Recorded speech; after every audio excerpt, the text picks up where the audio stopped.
J'ai conçu un personnage qui était un peu mon alter ego pour parler au public. Il y a un fil rouge qui rassemble les courts-métrages et La Chouette du cinéma est entre chaque court-métrage un petit peu cette présentatrice, cette ambassadrice qui permet aux enfants à la fois de se reconcentrer et en même temps elle leur donne des petites clés de lecture qui éveillent leur attention.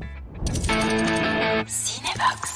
J'en suis cette année avec Le Tour André Loufoque qui va sortir en octobre 2019 au 5e programme de La Chouette du cinéma, sachant que le premier qui est sorti il y a 2 ans, qui s'appelle La Chouette entre veille et sommeil, est à près de 300 000 entrées. Ça montre qu'il y a un vrai public dans les salles de cinéma pour la création d'auteurs à destination du jeune public. Et je suis très souvent flatté par le retour des parents qui disent « Ah, c'est différent de ce qu'on voit d'habitude ».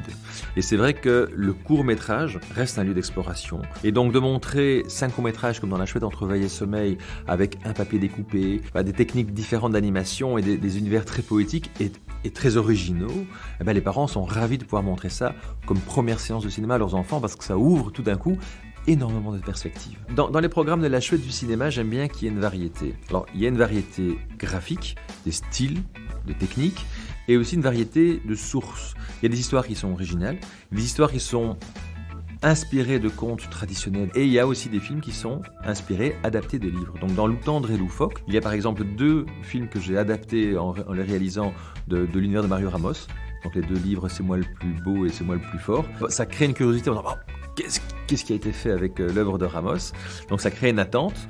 Et il y a dans le programme un autre film qui a été adapté par Rémi Durin qui s'appelle Grand Loup et Petit Loup d'Olivier Tallec. Et là c'est une œuvre très différente. Et comme ça on montre aux enfants qu'à partir d'un livre du même nombre de pages, on peut faire du cinéma de manière très différente. J'ai voulu montrer le loup sous plusieurs aspects, qui est son aspect de grand méchant loup traditionnel, mais faire évoluer cette image jusqu'à une vision du loup écologique, c'est-à-dire la place du loup dans la nature. J'invite les enfants à regarder le loup différemment, pas uniquement comme le grand méchant, pas uniquement comme ce personnage un petit peu mythologique, mais aussi comme un personnage extrêmement concret et qui appartient à notre nature. J'aimerais bien que le loup perde en partie au moins cette fonction un petit peu unilatérale de grand méchant, de celui qui fait peur, pour devenir aussi celui qui intéresse, celui qui interpelle, parce qu'il fait partie de la biodiversité. Là, je suis sur d'autres programmes de La Chouette du cinéma. En octobre 2020, je vais sortir un programme autour du thème de la nourriture, de la bouffe, qu'est-ce qu'on mange, comment on mange, de La Chouette du cinéma.